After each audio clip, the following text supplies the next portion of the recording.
அவரது வார்த்தைகள் அவர்களின் சோர்வடைந்த ஆன்மாக்களுக்கு ஒரு தைலம் போல இருந்தன.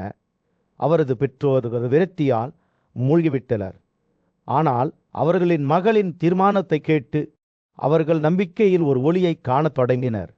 குந்தி தங்கள் பாதுகாப்பிற்காக தன்னை தியாகம் செய்ய தயாராக இருப்பதை அவர்கள் உணர்ந்தனர். அப்போது அவர்களின் இளைய மகனான பெரிதா தனது இழிவையான மெல்லிய குரலில், அழாதே தந்தையே, அழாதே அம்மா, அழாதே சகோதரி என்று ஒவ்வொருவரிடமும் வேங்கினார். ஒரு சிறிய வாட்போல ஒரு புல் பிளடு உயரமாக இருந்தது. நான் இதை கொண்டு ராட்சசனை கொன்று விடுகிறேன். தன் குழந்தையில் அப்பா வித்தனத்தையும் துணிச்சலையும் பார்த்து அவர்கள் புன்னகைத்த போது குடும்பத்தின் துக்கம் சிறிது நேரத்தில் நீக்கப்பட்டது. குந்தி தனது பெற்றோரின் ஆவிகளை புதுப்பிக்க ஒரு வாய்ப்பை கண்டார். மீண்டும் ஒரு முறை பேசினார். அவரது வார்த்தைகள் ஊக்கத்துடன் சொட்டிருந்தன. அவரது குரல் தேன் போன்றது. அவர்களின் விரக்தியிலிருந்து புத்துயிர் பெற்றது. ஒன்றாக குடும்பத்தின் முகங்கள் நம்பிக்கையால் பிரகாசித்தன. ஒரு கணம் அவர்கள் முன் இருந்த ஆபத்தை மறந்துவிட்டனர். வெற்றாகியார் நகரில் ஒரு இருண்ட மேதத்தைப் போல பிராமணனின் வீட்டில் ஒரு அச்ச உணர்வு தொங்கிக் கொண்டிருந்தது. அவரது மனைவி குந்தி தனது முகத்தில் பொறிக்கப்பட்ட கவலையுடன் அவரை அணுகினார். இந்த துக்கத்திற்கான காரணத்தை உங்களிடமிருந்து கற்றுக்கொள்ள விரும்புகிறேன் என்று அவர் மெதுவாக கூறினார். முடிந்தால் நான் அதை அகற்றிவிடுவேன்.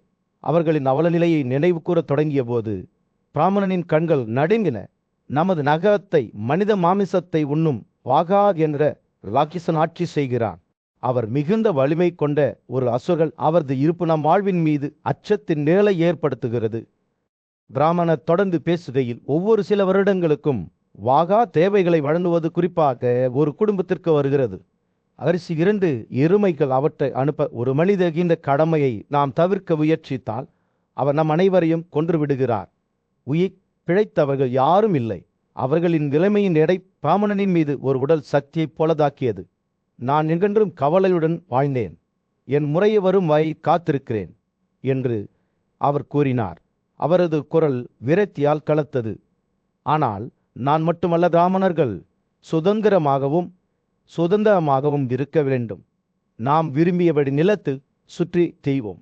நாம் யாராலும் பிணைக்கப்படவில்லை. இருப்பினும் இங்கே நாம் வாகாவின் ஆட்சியில் கீழ் சிக்கிக் கொள்கிறோம். அவர் நிறுத்தி தொடர்வதற்கு முன்பு தனது எண்ணங்களை சேகரித்தார். நான் ஒரு வழியை பற்றி யோசித்தேன், ஆனால் எதுவும் இல்லை என்று தோன்றுகிறது. இந்த இக்கட்டான நிலையிலிருந்து வெளியேறும் வழியை வாங்க என்னிடம் செல்வம் இல்லை. என் குடும்பத்தின் எந்த உறுப்பினருடனும் பிரிந்து செல்வதை என்னால் தாங்க முடியவில்லை. அவர்களில் ஒருவரை வாகாவின் கருளிக்கு அனுப்புவது என்ற எண்ணம் தாங்க முடியாதது. அவர் மீது விழுந்த இருளிருந்து தப்பிக்க தேடுவது போல் அவரது கண்கள் அலைந்தார். அவர் பேசுகையில் குந்தியின் வெளிப்பாடு மேலும் இறுக்கமடைந்தது. அவர்களின் நெருக்கடியின் ஆழத்தையும் கலவரின் வார்த்தைகளை தூண்டிய விரக்தியையும் அவள் புரிந்து கொண்டாள். நான் இன்று உங்களுடன் வாகாவுக்கு செல்வேன் என்று அவர் இறுதியாக சொன்னார். அவள் குரல் உறுதியானது, ஆனால் ராஜினாமா செய்வதற்கான ஒரு குறிப்பை கொண்டிருந்தது. ஒருவேளை நாம் ஒன்றாக இருந்தால் அவன் நம் அனைவரையும் ஒரே நேரத்தில் விடுங்கிவிடக்கூடும். இந்த பயங்கரமான விதியிலிருந்து நம் குடும்பத்தை காப்பாற்றுவார்கள். அம்மன்னர் குந்தியை பார்த்தார். அவரது கண்கள் சோகம் மற்றும் நன்றியுணர்வின் கலவையால் நிரம்பியிருந்தன. வாகாவின் கருணையின் படுகொலியை அவர்கள் எதிர்கொண்ட போதும் அவள் இறுதி வரை அவருடன் நிற்பாள் என்று அவருக்கு தெரியும்.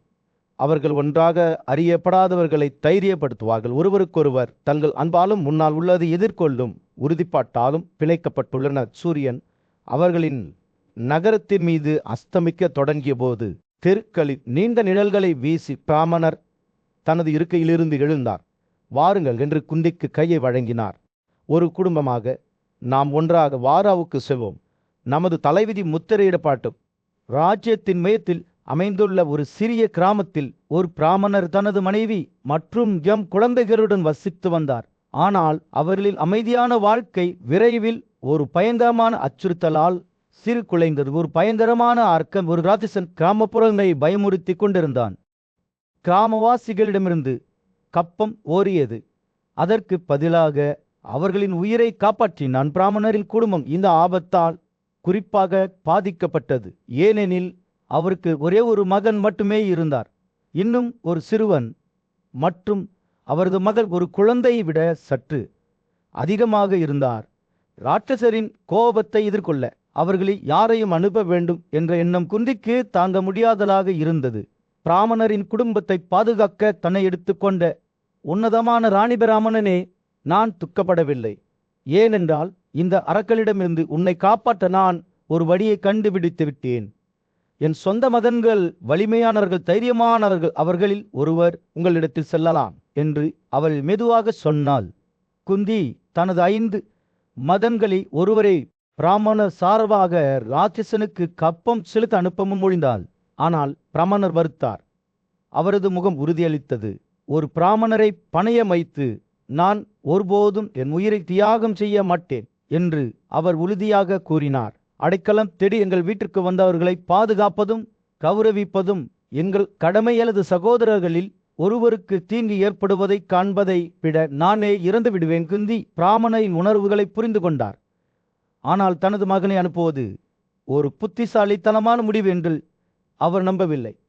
தனது மூத்த மகனான பீமன் மந்திரங்களில் வலிமையானவர் மற்றும் திறமையானவர் என்றும் தன்னைத்தானே தீங்கு செய்யாமல் ராட்சசனை தோற்கடிக்க முடியும் என்றும் அவர் விளக்கினார். இருப்பினும் பிராமணரின் மனைவி காப்பாற்றப்படுவதற்கான வாய்ப்பை கண்டு மிகவும் மகிழ்ச்சி அடைந்தார். மேலும் குந்தின் முன்மொழிவை ஆர்வத்துடன் ஏற்றுக்கொண்டார். அவர்கள் ஒன்றாக பீமனிடம் சென்றனர். அவர் தனது தாயார் நிலைமை விளக்கும்போது கவனமாக கேட்டார். என் மகன் மீது எனக்கு நம்பிக்கை இருக்கிறது. அவர் நம்மை தோல்வியடைய செய்ய மாட்டார் என்று எனக்கு தெரியும் என்று குந்தி கூறினார். மேலும் அவரது முகத்தில் உறுதியான பார்வையுடன் பீமன் ராட்சசனுக்கு கப்பம் செலுத்தும் ஆபத்தான பணியை மேற்கொள்ள ஒப்புக்கொண்டார். பாண்டவர்களின் அமைதியான மாலையின் மீது ஒரு சூடான ஆரஞ்சின் ஒளியை ஊதி சூரியன் பாண்டவர்களின் எரிய இருப்பிடத்தின் மீது அஸ்தமித்தது. சகோதரர்கள் தங்கள் நாளின் முயற்சிகளிலிருந்து இன்னும் திகைத்து கிராமத்தில் அவர்கள் சேகரித்த தர்மங்களுடன் வீடு திரும்பினர்.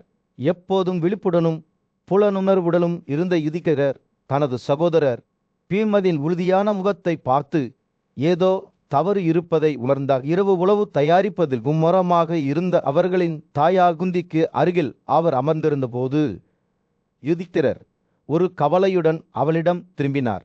அம்மா, பீமன் மேற்கொண்ட பணி என்ன? இது உங்கள் கட்டளையிலிருந்து வந்ததா அல்லது அவரது சொந்த முயற்சியா? தனது மகளின் உள்ளுணர்வை அறிந்த குந்தி அமைதியாக பதிலளித்தார்.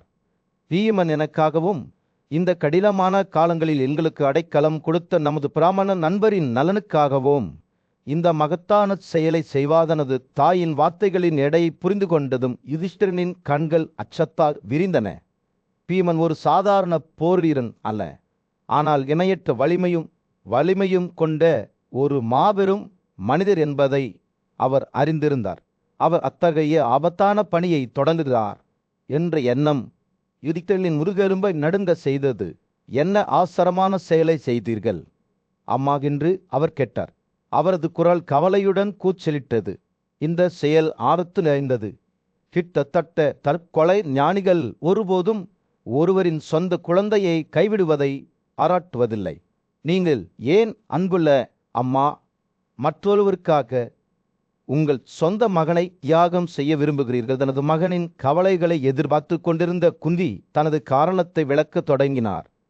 நான் பலவீனத்தாலோ அறியாமையாலோ செயற்படவில்லை. யுதிஷ்டிரனே, நாங்கள் பிராமணரின் இல்லத்தில் வாழ்ந்து வந்தோம்.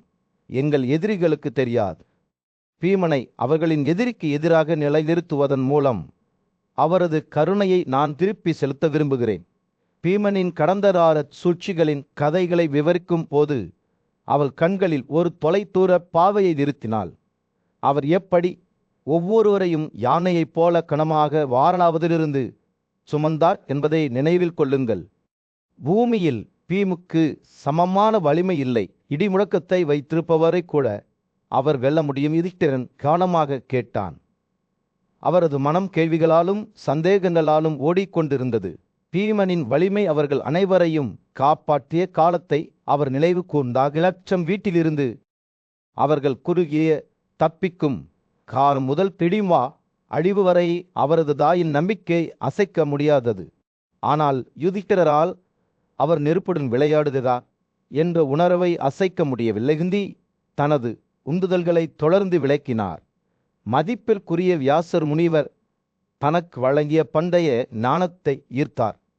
தேவை காலங்களில் ஒரு பிராமணருக்கு உதவும் ஒரு க்ஷத்திரியர் இனிமேல் பேரின்ப பகுதிகளை பெறுகிறார் என்று அவர் கூறினார். பீமனை அவர்களின் எதிரிக்கு எதிராக அமைப்பதன் மூலம் நாம் நமது விருந்தினரின் கருணையை திருப்பி செலுத்துவதோடு மட்டுமல்லாமல் உயர்ந்த வருமானத்தையும் பெறுவோம். காட்டின் மையப்பகுதியில் பாண்டுவின் மகனான பீமன் என்ற வலிமையான போர்வீரர் ஒரு ஆபத்தான தேடலில் ஈடுபட்டார். அவரது தாயா குந்தி வாகா என்ற நரம்பால் பீதி அடைந்த ஒரு பிராமணரை பற்றி கேள்விப்பட்டார். பாதிக்கப்பட்ட பிராமணர் மீது இரக்கம் கொண்டு அந்த மிருகத்தை கொன்று தனது உயிருடன் திரும்பி வருமாறு பீமனுக்கு அறிவுறுத்தினார். உறுதியான இதயத்துடன் பீமன் வாகா வாழ்ந்த காட்டை நோக்கி புறப்பட்டார். இரவு நெருங்கியதும் பீமன் வாகா வசித்து வந்த இடத்தின் அருகே சென்றான். நரம்புக்காரன் தனக்காக கொண்டு வந்த உணவை சாப்பிட்டு அவளை கிண்டல் செய்தான். இந்த கிளர்ச்சியால் ராட்சசனின் கோபம் பற்றியிருந்தல். சிவந்த கண்கள், தாடி, முடி ஆகியவற்றை கொண்ட ஒரு உயர்ந்த உருவம் கோபத்தை வெளிப்படுத்தும். அவரது பிரமாண்டமான உடல் அவரது குகையிலிருந்து வெளிப்பட்டது. பீமன் தன் சொந்த உணவை சாப்பிடுவதை கண்ட வாகலின் கருணை காட்டில் எதிரொலித்தது. யார் இந்த முட்டாள்? வாகா கத்தினார். என் முன்னிலையில் என் உணவுப் பொருட்களை விழுங்க துணிந்தவர் யார்? நரம்புக்காரனின் கோபத்தால் ஆச்சரியப்படாமல் பீமன் தனது உதடுகளில் விளையாடும் புன்னகையும் ஒரு குறிப்பை காட்டும் முகத்துடன் தொடர்ந்து சாப்பிட்டார். கோபமடைந்த வாகன் பத்த கசுவை உதறிவிட்டு பீமனை நோக்கி கத்தினார். எனினும் சக்தி வாய்ந்த போர்வீரன் பிடிவாதமாறு இருந்து எதுவும் நடக்காதது போல் ராட்சசனியின் உணவை சாப்பிட்டான். கோபத்துடன் வாகா பீமன் மீது ஒரு மரத்தை எறிந்தார். ஆனால் பாண்டவர் அதை தனது இடது கையில் பிடித்து கொண்டார். இது அவமதிப்பின் சைகை. இரு கட்டங்களுக்கும் இடையே போர் மூண்டது. மரங்கள் அம்புகளைப் போல காற்றில் பாய்ந்தன. அவை மோதிக்கொண்ட போது பூமி நடுங்கியது. அவற்றில் வலிமை காட்டின் அடித்தளத்தை அசைத்தது. மரங்கள் உடைந்தன, சிதைந்தன. பீமனும் வாகாவும் மோதிக்கொண்ட போது அவற்றின் தேள்கள் தரையில் மோதில சண்டை தீவிரமடைந்த போது பீமன் தனது எதிரியை வெல்லும் வாய்ப்பை பயன்படுத்தி கொண்டார். அவர் தனது முழங்காலால் வாகாவை தரையில் கட்டி நரம்பின் கழுத்தை ஒரு கையாலும் இடுப்பு துணியை மற்ற கையாலும் பிடித்து கொண்டார். ஒரு கடினமான முயற்சியுடன் அவர் வாகாவை இரட்டை வளைத்து அவர்களின் போராட்டத்தின் கீழ் பூமி அதிர்ந்ததால் இரத்தத்தை வாந்தி எடுக்க வேண்டிய கட்டாயம் ஏற்பட்டது. போரில் பீமன் வெற்றி பெற்றதால் காடு அமைதியாக விழுந்தது. அதன் மரங்கள் நொறுங்கி உடைந்தன. பிராமணனின் பயங்கரம் முறியடிக்கப்பட்டு நிலத்தில் அமைதி திரும்பியது. பயங்கரத்தால் சூழப்பட்ட ஒரு பிராந்தியமான ஏசதா நாட்டில் வாகரா என்ற சக்தி வாய்ந்த ராட்சசர் சுதந்திரமாக சுற்றி திரிந்தார். ஒரு மலையை போன்ற பிரம்மாண்டமான இந்த பிடிமோக அதன் எல்லைகளுக்குள் வசிக்கும் அனைவரின் இதயங்களிலும் அச்சத்தை ஏற்படுத்தியது. அவரது பயங்கரமான ஆட்சி இடைவிடாமல் இருந்தது. மனித மாம்சம் மட்டுமே அவருக்கு வாழ்வாதாரமாக இருந்தது. ஒரு துரதிருத்தாசமான நாள் பாண்டவர்களின் சக்தி வாய்ந்த போர் வீரரும் சகோதரருமான பீமன் மிருகத்தை தோற்கடிக்கும் பணியில் இருந்தபோது வாகாவை சந்தித்தார். மோதல் தவிர்க்க முடியாதது. பீமன் தனது சக்தி வாய்ந்த காலால் வாகாவின் முழங்காலை சிதைத்த ஒரு நசுக்கிய அடியை எதிர்கொண்டார். அவரது மரண காயத்திற்கு இரட்சகன் ரத்தம் சிந்தும் குக்குறுகளை வீசினா. வக்காவின் இறக்கும் அழுகுரலின் சத்தம் அவரது உறவினர்களின் முதுகெலும்பை நடுங்க செய்தது.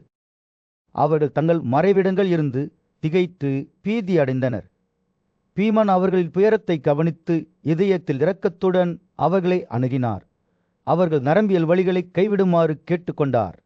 அவர்கள் இந்த பாதையில் தொடர்ந்தால் வக்காவைப் போலவே அவர்களும் பாதிக்கப்படுவார்கள் என்று அவர்களுக்கு உறுதியளித்தார். பீமனின் வார்த்தைகளால் தூண்டப்பட்டு ராட்சசர்கள் தங்கள் கொடூரமான நடைமுறைகளை கைவிட ஒப்புக்கொண்டனர். மேலும் மனித உயிர்களை மீண்டும் ஒருபோதும் எடுக்க மாட்டோம் என்று சபதம் செய்தனர்.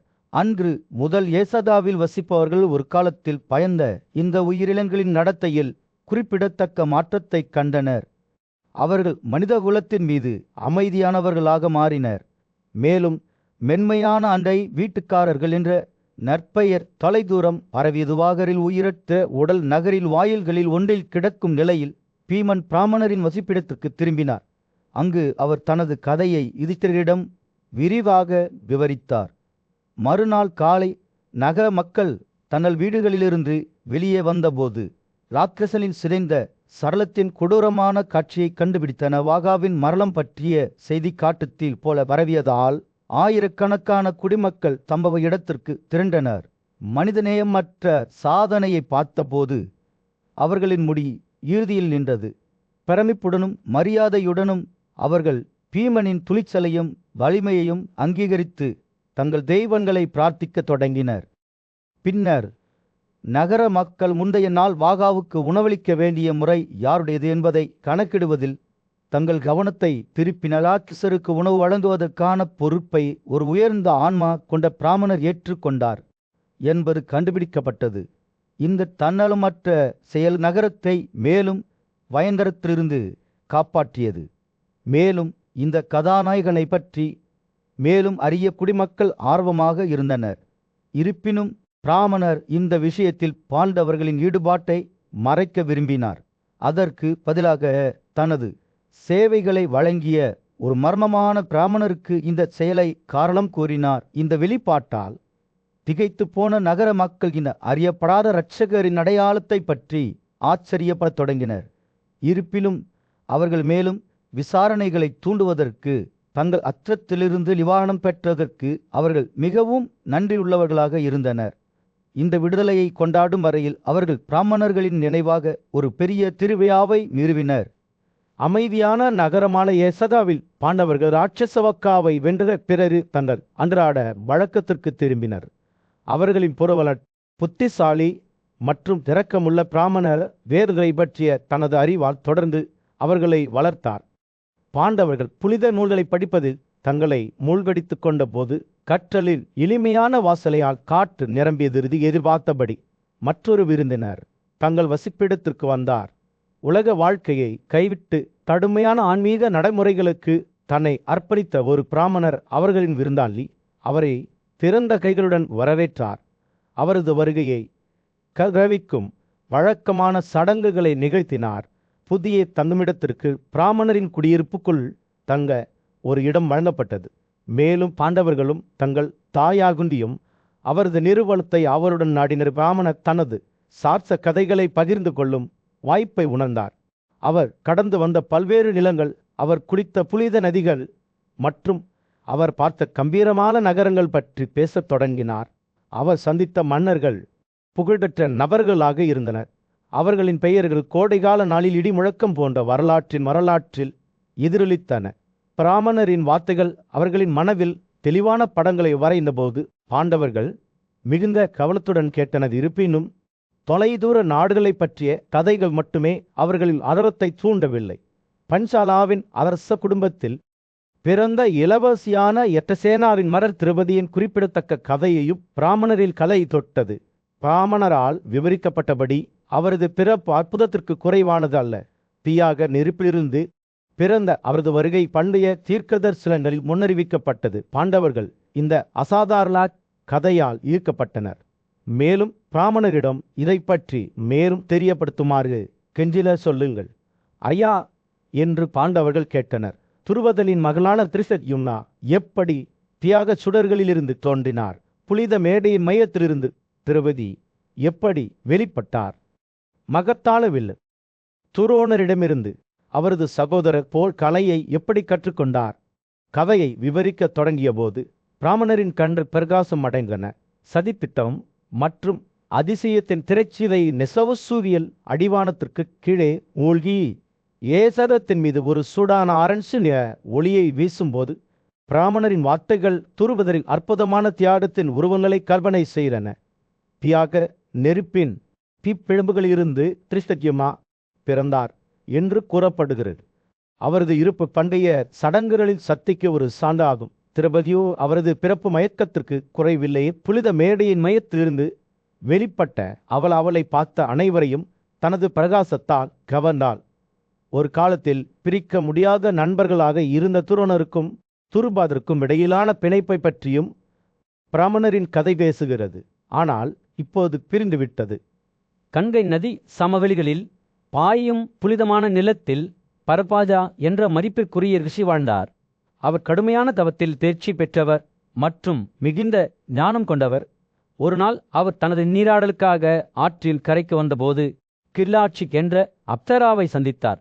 அவரும் தன்னை தூய்மைப்படுத்த வந்தார்.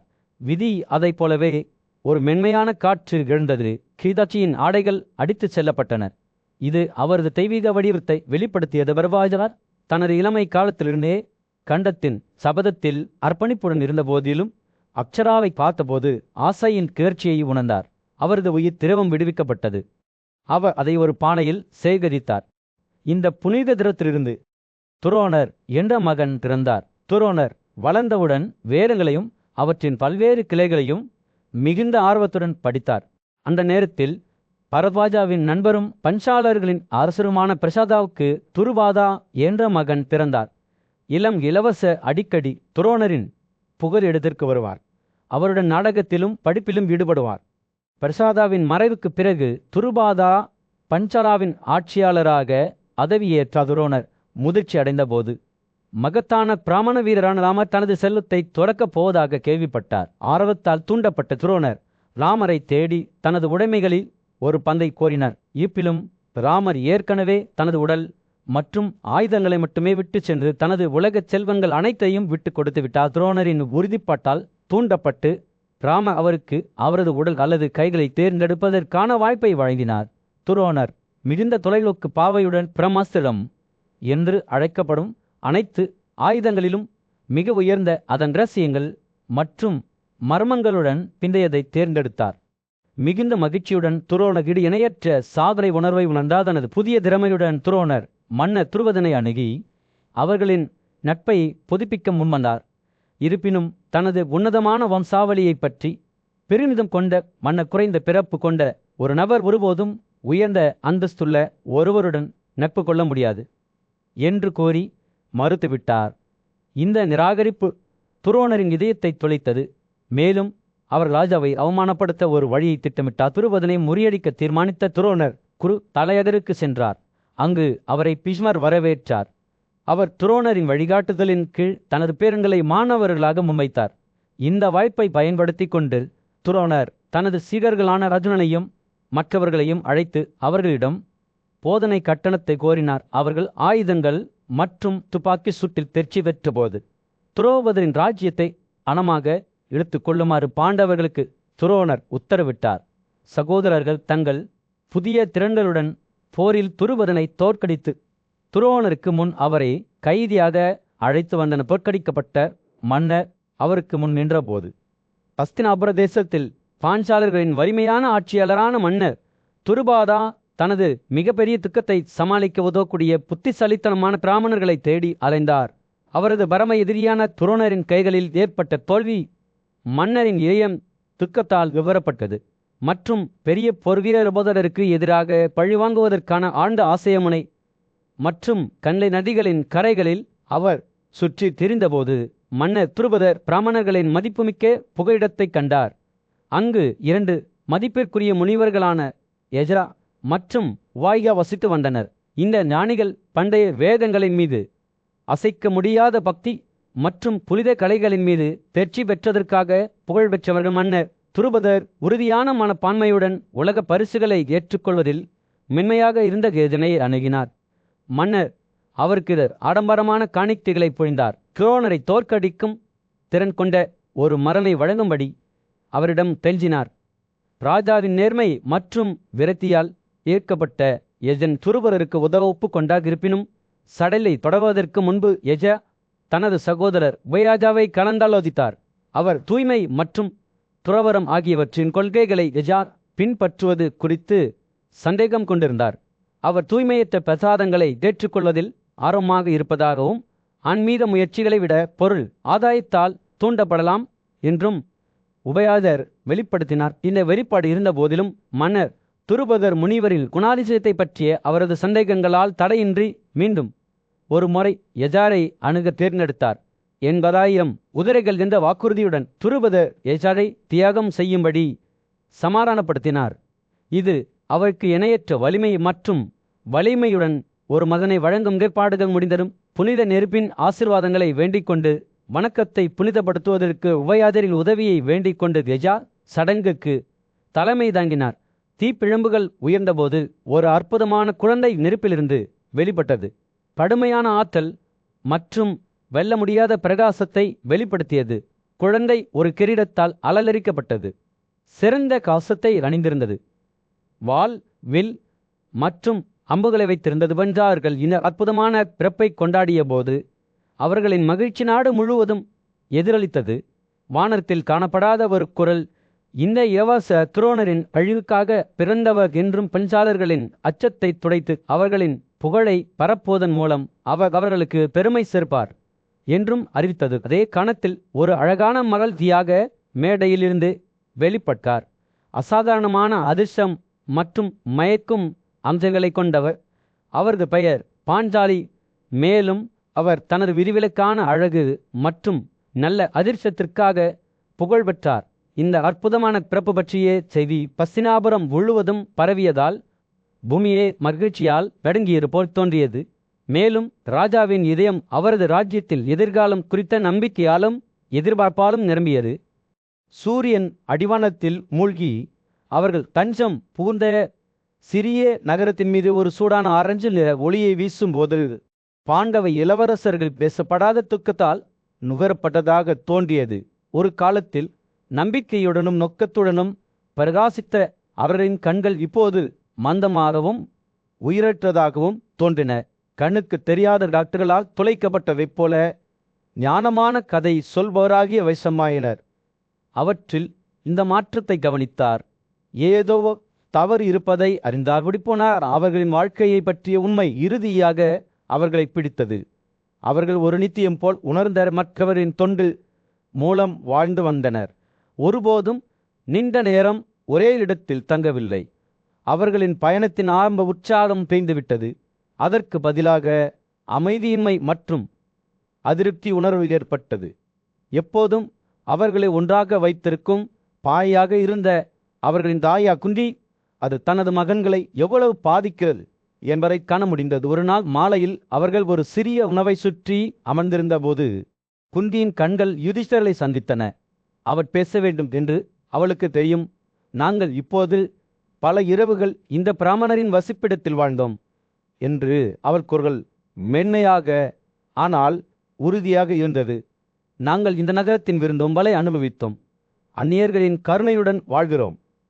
ஆனால் என் மகனே, நாங்கள் பழையவர்களாக வளர்ந்து வருகிறோம் என்று நான் அஞ்சுகிறேன். அதே காடுகளையும் தோட்டங்களையும் நாளுக்கு நாள் பார்ப்பது அதன் அழகை இழந்துவிட்டது. பிச்சை இனி சுதந்திரமாக வழங்கப்படவில்லை. அவை முன்பு இருந்ததைப் போல. அவர் தனது மகன்களை பார்த்தால் அவளுடைய கண்கள் புரிதலின் ஒரு ஒளியை தேடுகின்றன. அவன்சலா ஏராளமான நிலம் என்று நாங்கள் கேள்விப்பட்டோம் என்று அவள் தொடர்ந்தாள். பிராமணர்களை மதிக்கும் நியாயமான ஆட்சியாளர் மன்னன் எத்தசேனா அவருடைய ராஜ்யத்தில் பிச்சை இன்னும் கிடைக்கும் என்று கூறப்படுகிறது. என் மகனே, நாங்கள் முன்னேறி செல்வது புத்திசாலித்தனமாக இருக்கும் என்று நான் நினைக்கிறேன். நாங்கள் ஏற்கனவே ஒரே இடத்தில் நீண்ட நேரம் தங்கியிருந்தோம். குந்தியின் வார்த்தைகள் காற்றில் தொங்கிக் கொண்டிருந்தன. இளவரசர்கள் தயக்கத்துடன் பார்த்தனர். யுதிஷ்டிரர் உரக்க குரல் எழுப்பினார். அவரது குரல் அளவிடப்பட்டு சிந்தனையுடன் இருந்தது. அம்மா, உமது வார்த்தைத்தான் சட்டம். நாங்கள் பான்சாலாவுக்கு செல்வது சேர்ந்தது என்று நீங்கள் நினைத்தால் நாங்கள் உமது ஆலோசனையை பின்பற்றுவோம். ஆனால் நான் கேட்க வேண்டும், என் இளைய சகோதரர்கள் உடன்படுகிறார்களா? அதுலன், பீமன், நகுலன், சகாதேவன் ஆகியோரை பார்த்து அவர்களுக்குள் ஒரு உற்சாக தீப்பொறி எரியும் என்ற நம்பிக்கையில் இருந்தார். ஒரு கணம் நெருப்பின் வெடிப்பு மட்டுமே ஒலித்தது. பின்னர் மெதுவாக அதுலனின் கண்கள் யுதிஷ்டிரனை சந்தித்தன. அவர் சற்று தலையசைத்தார். மற்றவர்களும் அதை பின்தொடர்ந்தனர். அவர்களின் முகங்கள் உறுதியான கோடுகளில் அமைக்கப்பட்டன. அவர்கள் ஆட்சேபனை இருந்த போதிலும் அவர்கள் மீண்டும் ஒருமுறை தங்கள் தாயின் வழிகாட்டுதலை பின்பற்ற தயாராக இருப்பதாக தோன்றியது. ஒரு உறுதியான உணர்வுடன் குந்தி புன்னகைத்தார். அவருடைய கண்கள் சோகம் மற்றும் நம்பிக்கையின் கலவையுடன் பிரகாசிக்கின்றன. பின்னர் அது நிலை பெற்று விட்டது என்று அவள் சொன்னாள். நாங்கள் நாளை பஞ்சாலாவுக்கு புறப்படுவோம். கடவுள்கள் எங்களுக்கு வழிகாட்டட்டும். ஒரு பிராமணனின் வசிப்பிடத்தில் அமைதியான சூழலில் பாண்டவர்கள் மறைமுகமாக வாழ்ந்தனர். அவர்களின் உண்மையான அடையாளங்கள் உலகத்திலிருந்து மறைக்கப்பட்டன. குந்தி அவர்களின் தாயார் தனது மகன்களை பீமன், அதுலன் மற்றும் இரட்டையர்களை ஒரு முக்கியமான முடிவை பகிர்ந்து கொண்டதால் தன்னை சுற்றி வர அழைத்தார். நாங்கள் பஞ்சாலாவுக்கு புறப்படுவோம் என்று அவள் உறுதியுடன் பிரகாசிக்கும் கண்களுடன் அறிவித்தது. சகோதரர்கள் ஒற்றுமையுடன் தலையாட்டினர். தங்கள் முகங்கள் உறுதியுடன் இருந்தன. குந்தி வழிநடத்திய போது அவர்கள் பிராமணரிடம் விடைபெற்றனர். அவர்கள் தங்கியிருந்த காலத்தில் தங்குமிடம் மற்றும் கவனிப்பை வழங்கினர். அவர்கள் புறப்பட்ட போது இரு தரப்பிலும் நன்றியுணர்வில் சூடான ஒளி நீடித்தது. இது விருந்தினர்களுக்கும் இடையிலான பிணைப்புக்கு ஒரு சான்றாகும். பாண்டவர்களுக்கு தெரியாமல் மதிப்பிற்குரிய முனிவரும் தாத்தாவும் ஆகிய வியாசர் அவர்களை சந்திக்கவிருந்தார். அவரது வருகையை சகோதரர்கள் மரியாதையுடன் சந்தித்தனர். அவர்கள் அவை வரவேற்க தங்கள் இருக்கைகளிலிருந்து எழுந்தனர். ஞானியான மனிதரை தங்கள் தாழ்மையான வசிப்பிடத்திற்கு வரவேற்ற போது புபத்தில் இனிமையான வாசனையால் காற்று நிரம்பியதளது பேரங்களை பார்த்தபோது வியாசரின் கண்கள் உற்சாகத்தால் பிரகாசித்தன. நீங்கள் நல்லொழுக்கத்துடன் வாழ்கிறீர்கள், வேதங்களை பின்பற்றுகிறீர்கள் என்று அவர் கூறினார். அவரது குரல் ஒரு மென்மையான நீரோட்டம் போன்றது. நீங்கள் பிராமணர்களை வணங்குகிறீர்களா? உங்கள் மரியாதைக்கு தகுதியானவர்களை நீங்கள் மதிக்கிறீர்களா? பாண்டவர்கள் அவருக்கு முன் நின்றனர்.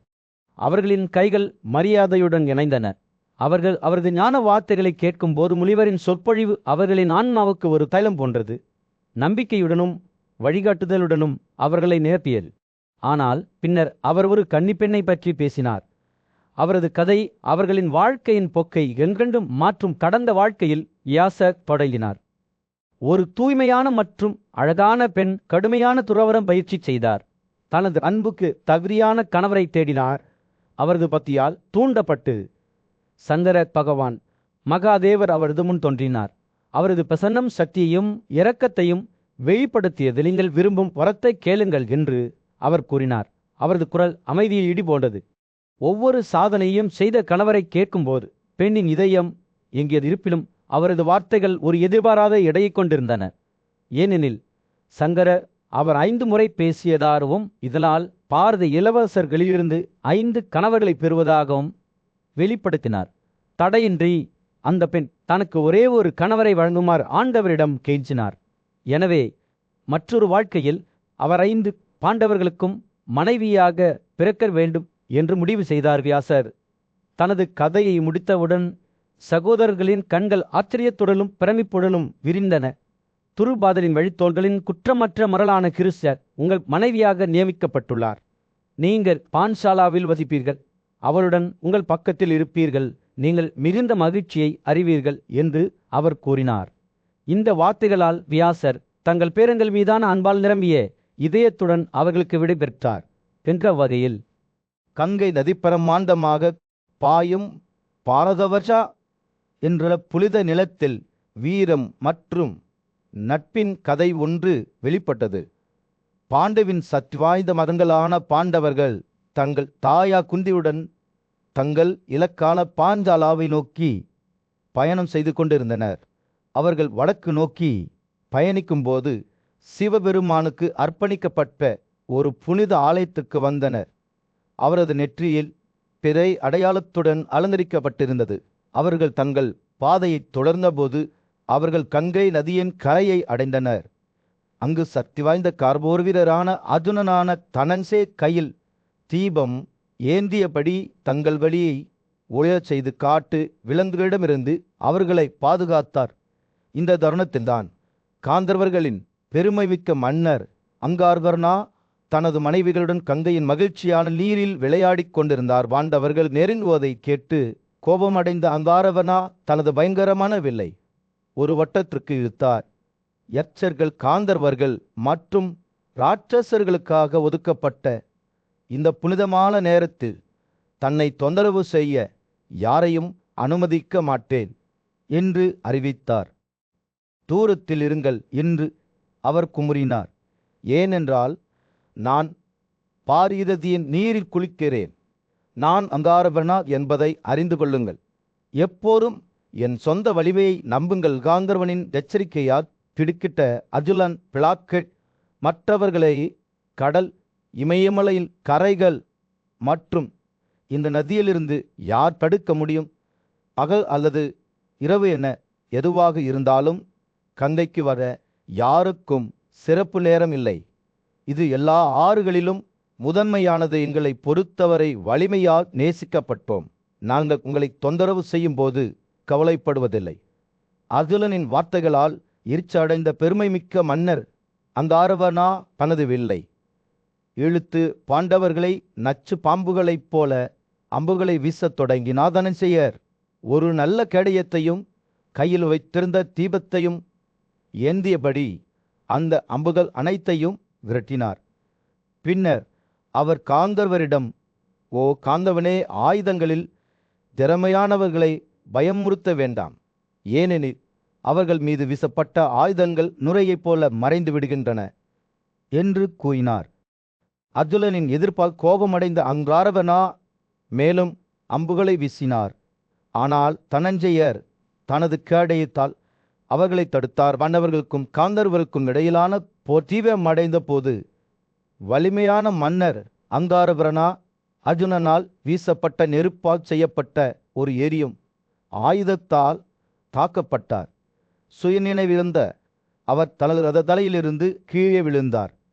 தனஞ்செயன் அவரை மலர்களால் அலங்கரிக்கப்பட்ட தலைமுடியால் பிடித்து தனது சகோதரர்களை நோக்கி இழுத்துச் சென்றார். கந்தர்வனின் மனைவி கும்பினாசி தனது கணவரை காப்பாற்ற விரும்பி யுதிஷ்டர்களை நோக்கி ஓடி அவரது பாதுகாப்பை நாடினார்.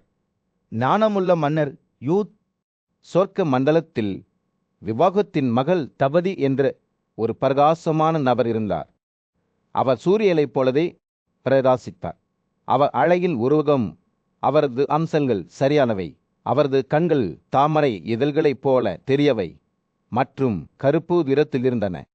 அவரது தூய்மையான மற்றும் நல்லொழுக்க இயல்பு அவரை வான உயிரினங்களான அசுரர்கள், யக்கர்கள், ராட்சசர்கள், அப்தரர்கள் மற்றும் காந்தர்வர்களுக்கு இணையாக மாற்றியது. பதி இளமை பருவத்தில் வளர்ந்தபோது அவரது தந்தை விருஸ்பத் தனது அன்பான மகளுக்கு பொருத்தமான கணவரை கண்டுபிடிக்க முயன்றார்.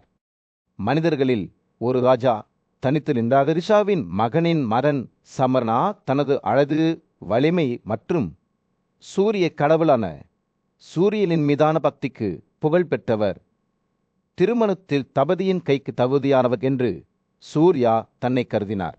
ஒரு நாள் வேட்டையாடும் பயணத்தின் போது சம்மர்னாவின் குதிரை மலைப்பாந்தான நிலப்பரப்பில் சோர்வால் இறந்தது.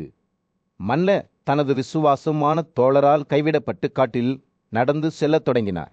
அப்போதுதான் அவர் முன்பு பார்த்திராத ஒரு பெண்ணை கண்டாதபடி தானே அவளுடைய அழகு நெருப்பு சுடர் போல பிரகாசித்தது. இருப்பினும் அவளுடைய கருணையும் அழகும் சந்திரனின் மென்மையான பிரகாசத்திற்கு போட்டியாக இருந்த அவளுடைய பிரசன்னத்தால் மயக்கமடைந்த சமரணன் தன் இதயத்தையும் கண்களையும் அழகின் இந்த உதாரணத்தால் மயக்கிக் கொண்டான். அவளை பார்த்ததில் தன்னை ஆசீர்வதிக்கப்பட்டவளாக கருதி வேறு எந்த பெண்ணும் தனது பிரகாசத்தை சமன் செய்ய முடியாது என்று நினைத்தான். அத்தகைய தலைசிறந்த படைப்பை உருவாக்கிய கலைத்திறனை நினைக்கும் போது ராஜாவின் எண்ணங்கள் ஆச்சரியமாகவும் பிரமிப்பாகவும் இருந்தன. அவர் தபதியை பார்த்தபோது அவள் மீதான சமர்னாவின் ஆசை வலுவடைந்து ஆர்வத்தின் தீப்பிழம்புகளால் அவரது மன அமைதி இழந்தது. அவர் அந்த பெண்ணை அணுகி காட்டில் அவளுடைய பெயர், தோற்றம் மற்றும் நோக்கம் ஆகியவற்றை கேட்டார். இருப்பினும் அவள் அமைதியாக இருந்தாள். மேகங்கள் முழுவதும் மின்னல் மின்னுவது போல மெல்லிய காற்றில் மறைந்து விட்டாள். ராஜா இப்போது தனது புத்திசாலித்தனத்தால் காட்டில் அலைந்து திரிந்தார். தபதியை தேடினார். ஆனால் அவள் எங்கும் காணப்படவில்லை. மரங்களுக்கு இடையில் அசையாமல் நின்று தனது ஏக்கத்தின் தீரத்தால் சமாளித்து அவள் காணாமல் போனதை பற்றி அவர் புலம்பியதால் அவரது வருத்தத்திற்கு எல்லையே இல்லை. ஒரு பசுமையான காட்டின் கடலே தனது வீரத்திற்கும் புகழ்பெற்ற கம்பீரமான மன்னர் புருதபதி என்ற மயக்கும் பெண்ணால் நுழைந்தார்.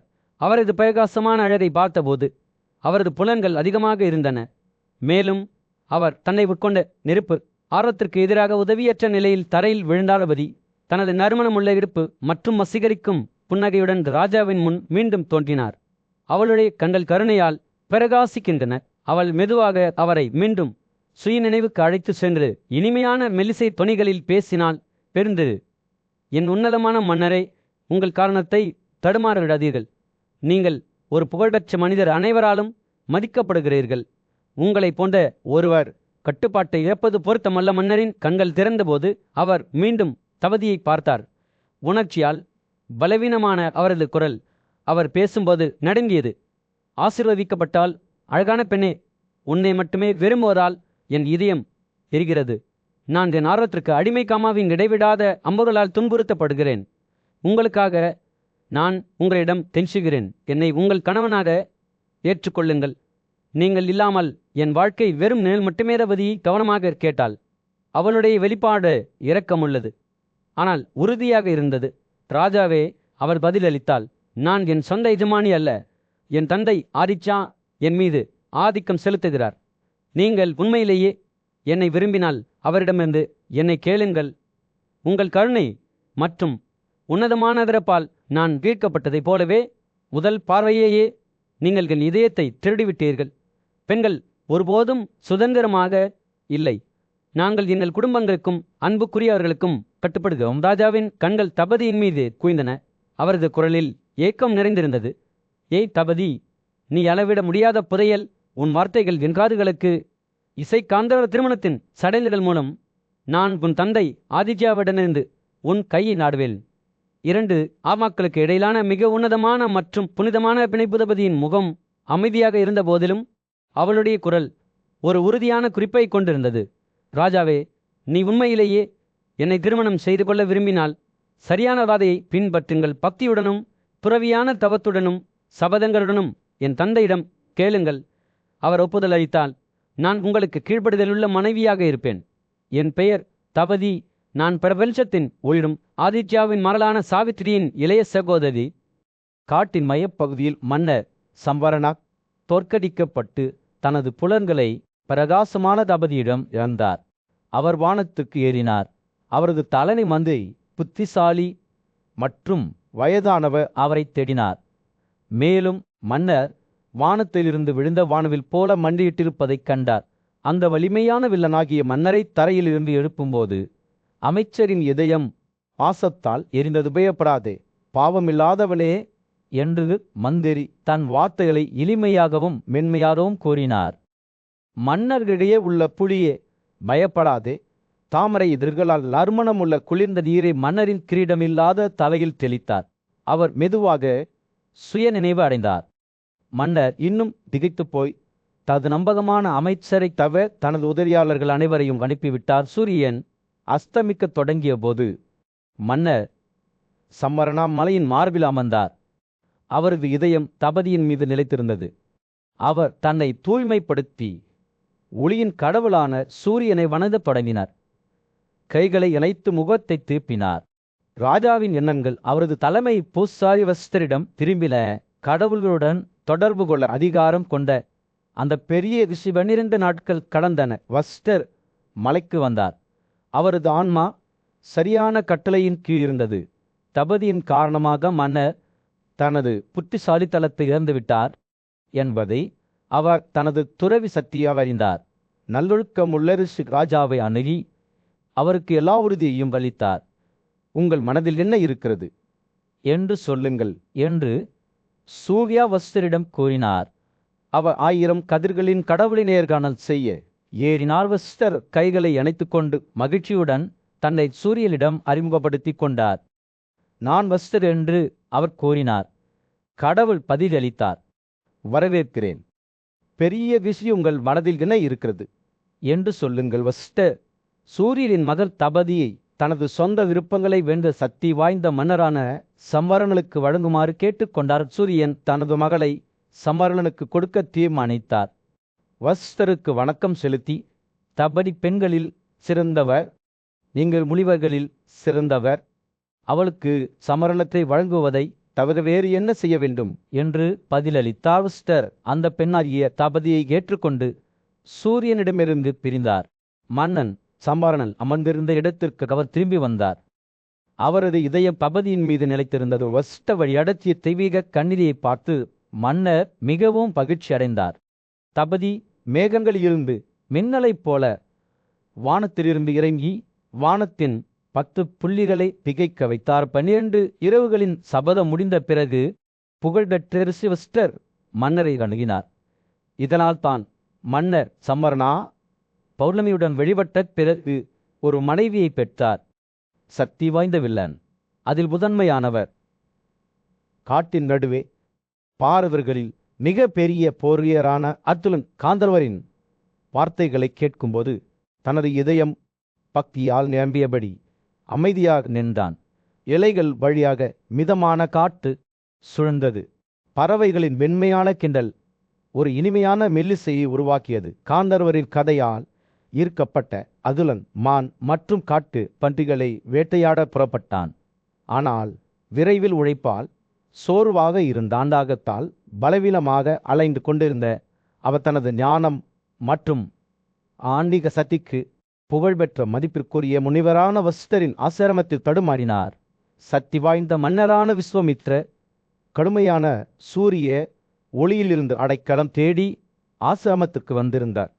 ராஜாவின் வருகையை கவனித்த வசிஷ்டர் அவரது முகத்தையும் கால்களையும் கழுவ தண்ணியே அதேபோல் அர்க்கியா காட்டு பழங்கள் மற்றும் தெளிவான வெண்ணெய் ஆகியவற்றை வழங்கி அவரை திறந்த கைகளால் வரவேற்றார். வசிஷ்டரின் தாராள மனப்பான்மையைக் கண்டு மன்னர் வியந்தார். ஏனென்றால் அவரிடம் நந்தினி என்ற தெய்வீக பசு இருந்தது. அவர் விரும்பியதை செய்ய முடியும். ஓ கொடுங்கள் என்று அழைக்கும்போது அவள் பலவிதமான பழங்கள், சோளம், பால் மற்றும் பிற விலைமதிப்பட்ட பொருட்களை தயாரிப்பாள். நந்தினியின் கம்பீரமான வடிவத்தை பார்க்கும்போது ராஜாவின் கண்கள் விரிவடைந்தன. அவருடைய 6 உயரமான கைகால்கள், பரந்த பக்கங்கள், தவளை போன்ற முக்கிய கண்கள் மற்றும் உயரமான அடர்த்திகள் பசுவின் அழகைக் கண்டு மயங்கிய விஸ்வாமித்ரா 10,000 குதிரைகள் அல்லது தனது முழு ராஜ்யத்துக்கும் ஈடாக நந்தினியை வழங்குமாறு வசிஷ்டரிடம் கேட்டுக்கொண்டார். ஆனால் வசிஷ்டர் மறுத்துவிட்டார். அவர் நந்தினியை கடவுள்களுக்காகவும் விருந்தினர்களுக்காகவும் மூதாதையர்களுக்காகவும் தனது சொந்த தியாகங்களுக்காகவும் வைத்திருப்பதாக விளக்கினார். மன்னர் தடையின்றி பசுவை வலுக்கட்டாயமாக அழைத்து செல்வதாக அச்சுறுத்தினார். ஒரு சத்திரியனின் வலிமை உடல் வலிமையில் உள்ளது என்று கூறினார். ராஜாவின் வார்த்தைகளால் ஆச்சரியப்படாத வசிஷ்டர் விஸ்வாமித்ராவை அவரது விருப்பப்படி செய்யப்படும்படி வலியுறுத்தினார். நீங்கள் விரும்புவதை செய்யுங்கள், அதன் நியாயத்தன்மையை கருத்தில் கொள்ள தயங்க வேண்டாம் என்று காந்தர்வர் தொடர்ந்தார். இவ்வாறு உரையாற்றினார். விஸ்வாமித்திரர் நந்தினியை வலுக்கட்டாயமாக கைப்பற்றினார். அவளை கோடுகளால் துன்புறுத்தினார். அவளை கொடூரமாக துன்புறுத்தினார். ஆனால் அப்பாவி பசு வசிஷ்டரின் புகழ் எடுத்துவிட்டு வெளியேற மறுத்தது. அவள் அவருக்கு முன்னால் நின்றபோது கருணையுடன் கீழே விழுந்தது. நந்தினியின் துயரத்தால் அதிர்ச்சி அடைந்த வசிஷ்டா, அன்பானவர்களே, நான் உங்கள் அழுகுறல்களை கேட்கிறேன். ஆனால் இந்த விஷயத்தில் நான் என்ன செய்ய முடியும்? மன்னிக்கும் பிராமணனாக எனது இறக்க உறுதிமொழியை நான் கைவிடக்கூடாது என்று கூறினார். விஸ்வாமித்ராவின் படைகள் மற்றும் ராஜாவால் பீதி அடைந்த நந்தினி வசிஷ்டரை நெருங்கி கோடுகளால் பாதிக்கப்பட்டு கருணையுடன் அழும் என் ஏழை சுயம் பற்றி நீங்கள் அலட்சியமாக இருக்கிறீர்கள். வசிஷ்டர் பதிலளித்தார். சத்திரியரின் வலிமை உடல் வலிமையில் உள்ளது. அதே நேரத்தில் ஒரு பிராமணரின் சக்தி மன்னிப்பில் உள்ளது. நான் கைவிட மாட்டேன். அடர்ந்த காட்டில் இசுவாகு வம்சத்தைச் சேர்ந்த சக்திவாய்ந்த ஆட்சியாளரான மன்னர் கல்மாசதாத வேட்டையாடும் பயணத்தை தொடங்கினார். அவரது வலிமை புகழ்பெற்றது. மேலும் அவரது பெயர் பலரின் இதயங்களில் அச்சத்தை ஏற்படுத்தியது. அவர் காடுகளில் சவாரி செய்யும் போது சோர்வால் அவரது புலன்கள் மங்கிப் போயின. மகத்தான ஆற்றல் மற்றும் ஞானம் கொண்ட முனிவரான விஸ்வாமித்திரரை அவர் சந்தித்தார். 2 மனிதர்களும் ஒரு குறுகிய பாதையில் கடந்து சென்றனர். ஒவ்வொருவரும் தங்கள் வழியை நிலைநாட்டுவதில் உறுதியாக இருந்தனர். பெருமையுடனும் கோபத்துடனும் குருடனாக இருந்த மன்னர் முனிவருக்கு அடிபணிய மறுத்தார். அவரை தனது சவுக்கால் அடித்தார். இந்த வன்முறை செயல் விஸ்வாமித்திரருக்குள் ஒரு ஆழமான அநீதி உணர்வை தூண்டியது. மேலும் அவர் மன்னரை சபித்தார். நீங்கள் ஒரு துறவியான ராட்சசனைப் போல துன்புறுத்துவதால் இன்று முதல் மனித மாம்சத்தில் வாழும் ராட்சசனாக மாறுவீர்கள். எனவே ராஜர்களில் மிக மோசமானவையே நீங்கள் பூமியின் மீது அலைந்து திரிவீர்கள். மனித வடிவத்தை ஆதிக்கிறீர்கள். விஸ்வாமித்திரர் இந்த வார்த்தைகளை சொன்னபோது அவரது போட்டியாளரான வசிஷ்டரின் மகன் சத்திரி சம்பவ இடத்தில் தோன்றினார். ராஜாவின் கொடூரமான நடத்தையால் கோபமடைந்த முனிவர் அவர் மீது கடுமையான சாபத்தை அறிவித்தார். மிகவும் மோசமான மன்னர்களே, நீங்கள் ஒரு இராட்சசனைப் போல, ஒரு துறவியைப் போல் துன்புறுத்துவதால் இந்த நாளிலிருந்து நீங்கள் மனித மாம்சத்தில் வாழும் இராட்சசனாக மாறுவீர்கள். எனவே ராஜர்களில் மிக மோசமானவரே, நீங்கள் பூமியின் மீது அலைந்து திரிவீர்கள். மனித வடிவத்தை பாதிக்கிறீர்கள். சாபம் பிடித்தது. மன்னர் கல்மாசவதரின் உடல் ஒரு பயங்கரமான மாற்றத்திற்கு ஆளாகத் தொடங்கியது. விஸ்வாமித்திரரின் கட்டளையால் இயக்கப்படும் கிங்கரா என்ற ராட்சசன் அவரது உடலுக்குள் நுழைந்தான். இப்போது இந்த தீய உருவம் கொண்ட மன்னர் எல்லா புத்திசாலித்தனத்தையும் இரக்கத்தையும் அந்த ராட்சசனின் செல்வாக்கு வலுவடைந்த போது ராஜாவின் நடத்தை பெருகிய முறையில் மிருகத்தனமாக மாறியது. அவர் இனி தனது செயல்களை கட்டுப்படுத்தவில்லை. மனித மாம்சத்திற்கான கடுமையான பசியால் அவரது மனம் நுகரப்பட்டது. ஒரு நாள் காட்டில் கலைந்து கொண்டிருந்த போது ஒரு பிராமணரை அவர் சந்தித்தார். அவர் இறைச்சியுடன் உணவுக்காக கெஞ்சினார். ராஜா இன்னும் ராட்சசரின் செல்வாக்கின் கீழ் பிராமண மனித மாமிசத்தை கொடூரமாக வழங்கினார். அதை அவர் தயக்கமின்றி விழுங்கினார். நரம்பவாதத்தின் இந்த செயலினால் கோபமடைந்த பிராமணர் ராஜாவை சபித்தார். அந்த மோசமான மன்னர்கள் புனிதமற்ற மற்றும் எடுக்க தகுதியற்ற உணவை எனக்கு வழங்குவதால் அந்த மோசமானவர் அத்தகைய உணவை விரும்புவார். மேலும் பழங்கால சக்தியால் சபிக்கப்பட்ட மனித மாமிசத்தை விரும்புவார். அந்த மோசமானவர் பூமியில் அலைந்து திரிவார், பயமுறுத்துவார், இல்லையெனில் அனைத்து உயிரினங்களையும் தொந்தரவு செய்வார். சாபம் மீண்டும் ஒரு முறை பிடித்தது. மன்னர் கல்மாசபாதர் ஒரு இராட்சசனாக மாறியது நிறைவடைந்தது. அவர் சக்தி உட்பட தனது சொந்த மதங்களை கொன்று ஒரு கொடூரமான மிருகத்தைப் போல விழுங்கினார். விஸ்வாமித்திரர் இந்த கொடுமையை தூரத்திலிருந்து கவனித்து ராஜாவிற்குள் உள்ள ராட்சசர்களை அதன் அழிவை தொடருமாறு வலியுறுத்தினார். வசிஷ்டர் தனது மதங்களை பற்றி அறிந்த பிறகு அடர்ந்த காட்டில் முனி வசிஷ்டராவின் அடைக்கலம் கைவிடப்பட்டு அமைதியாக இருந்தது. அவரது குழந்தைகள் எங்கும் காணப்படவில்லை. அவரது இதயம் துக்கத்தால் மூழ்கியது. புத்திசாலி ரிஷி குறிக்கோள் இல்லாமல் அலைந்தார். ஓய்வெடுக்க ஒரு இடத்தை தேடினார். ஆனால் ஒவ்வொரு கணமும் அவரது துக்கம் ஆழமடைந்தது. அவர் ஒரு விங்கிய நதியில் கரையில் கடந்து செல்லும்போது அதன் வேகமான நீர் அதன் ஓரங்களில் வளர்ந்த மரங்களையும் தாவரங்களையும் எப்படி அடித்துச் சென்றது என்பதை கண்டார். ஆற்றின் நீரோட்டத்தில் விழுந்தால் அவர் மூழ்கி விடுவார் என்று அஞ்சி வசிஷ்டர் பல கயிர்களால் தன்னை உறுதியாக கட்டிக்கொண்டார். கனத்த இதயத்துடன் அவர் தனது துக்கத்திற்கு அடிபணிந்து நீரோட்டத்தில் குதித்தார். தண்ணீரின் சக்தி கயிறுகளை உடைத்தரு. வசிஷ்டர் கரைக்கு தள்ளப்பட்டார். கயிறுகளிலிருந்து விடுபட்டு அவர் ஆற்றங்கரையில் எழுந்து நின்றார். ஆனால் அவரது துக்கம் இடைவிடாமல் இருந்தது. அவர் இந்த சக்தி வாய்ந்த நீரோட்டத்தை விபாசா கயிறு உடைப்பவர் என்று அழைத்தார். ஏனெனில் அது அவரது துக்கத்துடன் பிணைக்கப்பட்ட பிழைப்புகளை சிறைத்தவாறுதல் தேடி ஆறுகள் மற்றும் ஏரிகளை பின்தொடர்ந்து மலைகளையும் பள்ளத்தாக்குகளையும் கடந்து செல்லும் போது வசிஷ்டரின் அலை தொடர்ந்தது.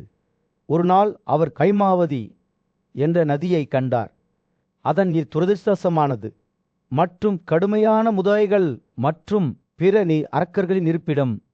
எந்த தயக்கமும் இல்லாமல் வீசி அதன் ஆழத்தில் மூழ்கினார். இருப்பினும் வசிஷ்டரை ஒரு அணைக்க முடியாத நெருப்பு என்று தவறாக நினைத்து எல்லா திசைகளிலும் சிதறி அதற்கு சதக்கல் என்று பெயரை பெற்று 100 வழித்தடலின் நதி என்ற பெயரை பெற்றது.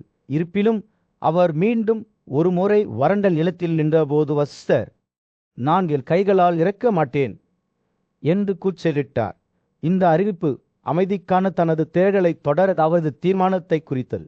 அவர் தனது புகலிடத்திற்கு திரும்பிய போது வசிஷ்டரின் மதனான சக்தியின் தந்தையான ஒரு குழந்தையுடன் கற்பமாக இருந்த அவரது மருமகள் அத்திச்சென்றி அவரை பின்தொடர்ந்தார்.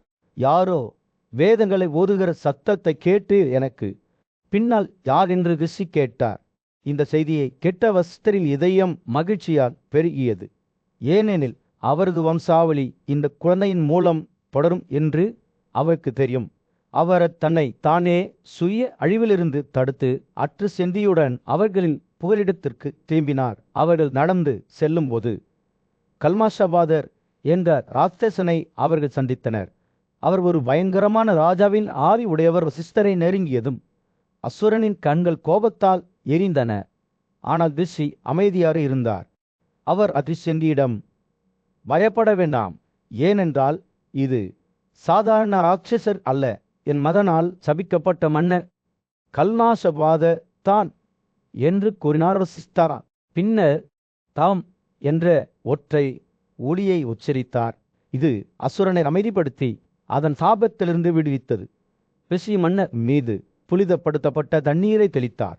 இது அவரது புத்திசாலித்தனத்தையும் பேச்சு சக்தியையும் மீட்டெடுத்தது என்ற வகையில் பண்டைய பாரத தேசத்தில் காதல், தியாகம் மற்றும் மீட்பின் கதை வெளிப்பட்டது. அர்ப்பணிப்புள்ள மனைவியான ஆர்த்திசென்டி மதிப்புக்குரிய ரிஷிவஸ்டாவின் புகலிடத்தில் தன்சம் புகுந்தார். அங்கு அவர் தனது மகன் பராசராவை பெற்றெடுத்தார். புகழ்பெற்ற வஸ்டரே தனது பேரனுக்கு புனிதமான பிறப்பு விழாக்களை நிகழ்த்தினார். மேலும் குழந்தையின் பிரகாசமான இருப்பை கண்டபோது அவர் சுய அழிவிலிருந்து விலகி இருக்க தீர்மானித்தார். பராசர பிறந்தவுடனேயே அவர் வஸ்டரை தனது தந்தையாக அங்கீகரிப்பதாக தோன்றுவதை ஆர்த்திசென்டி கவனித்தார். அவரது உண்மையான தந்தை தொலைதூர காட்டில் ஒரு ராட்சசன் விழுங்கிவிட்டார் என்று விளக்கி அவரை மேன்மையாக திருத்தினார். ஆனால் குழந்தை அப்பாவி இதயம் உண்மையில் அவரது தாத்தா வஸ்டாவுடன் ஒட்டி கொண்டது. பராசரின் தாயார் ஆர்த்திசென்டி தனது மகனுடன் நியாயப்படுத்த முயன்றார். ஆனால் அவர் கேட்க மறுத்துவிட்டார். அழிவுக்கான ஆசையால் அவரது மனம் உடைந்து விட்டது. பராசரர் முழு படைப்பையும் அழிப்பதாக சபதம் செய்தார். தனது பேரனின் கொந்தளிப்பை அறிந்த வஸ்டர் தலையிட்டு அவரை குழப்பத்தின் விளிம்பிலிருந்து வழியடத்த முடிவு செய்தார். மரியாதைக்குரிய ரிஷிவஸ்டர் பராசரை அணுகி வேதத்தை அறிந்த பிரிவுகளில் அர்ப்பணிப்புள்ள சிடராக இருந்த ஒரு நியாயமான ஆட்சியாளரான மன்னர் கிருதவிர்யாவின் பண்டைய கதையை விவரிக்கத் தொடங்கினார். ஒரு பெரிய சோம பலியை நிகழ்த்திய பிறகு மன்னர் தனது பிராமண விருந்தினர்களுக்கு பரிசுகளையும் செல்வத்தையும் பொழிந்தார். இருப்பினும் அவரது சந்ததியினர் வறுமையை எதிர்கொண்ட போது அவர்கள் பிறகு குடும்பத்தின் செல்வத்தை கொள்ளையடிக்க முயன்றனர். பிச்சைக்காரர்களாக மார்வேடமிட்ட சத்திரியர்கள் பிறகு இல்லத்திற்கு வந்தனர். ஆனால் அவர்களின் நோக்கங்கள் விரைவில் வெளிப்பட்டன.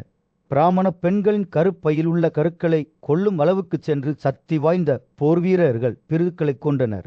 அத்தகைய ஒரு பெண் தனது குழந்தையின் பாதுகாப்புக்கு அஞ்சி இறுக்கமான தொடைகளை கொண்ட ஒரு பிறகு பெண் அவரை தனது தொடையில் மாய்த்தார். சத்திரியர்கள் தங்கள் இரையை மூடிய போது கரு அதன் தாயின் தொடையிலிருந்து வெடித்து ஒரு தீவிரமான ஆற்றலை வெளிப்படுத்தி வீரர்களை குருடாக்கி இமாவத்தில் அணுக முடியாத மலைகளின் வழியாக இலக்கு இல்லாமல் அலைந்து திரிந்தது. இளவரசர்கள் துக்கம் மற்றும் பாவை இழப்பால் பிறகு பெண்மணியிடம் கருணை கோரினர். அவர்களின் வேண்டுதலால் தூண்டப்பட்டு அவர்களின் பாவ வழிகளை என்றென்றும் கைவிடுவதாக அவர்கள் அளித்த வாக்குறுதிக்கு ஈடாக அவர்களின் பாவையை மீட்டெடுக்க அவர் ஒப்புக்கொண்டார். பராசரர் இந்த கதையை கேட்டபோது வஸ்டர் கவனமாக கேட்டார். அவரது செயல்களின் விளைவுகளை அவரது இதயம் மெதுவாக புரிந்து கொள்ளத் தொடங்கியது. ஞானமுள்ள ரிஷியின் வார்த்தைகள் விரைவில் அவரை அழிவின் அடிவாரத்திலிருந்து வழிநடத்தும். மேலும் அவர் மாற்றப்பட்டு மீட்பு தேவைப்படும் உலகின் சவால்களை எதிர்கொள்ள தயாராக இருப்பார். ஒரு தொலைதூர நாட்டில் இளவரசர்களின் ஒரு குழு காணப்படாத ஒரு சக்தியால் குருடாக்கப்பட்டது. அவர்களை உள்ளே அழைத்துச் சென்ற பிராமண பெண் அவர்களின் துயரத்தை உணர்ந்து அவர்களின் துன்பத்தின் உண்மையான காரணத்தை அவர்களுக்கு வெளிப்படுத்தினார்.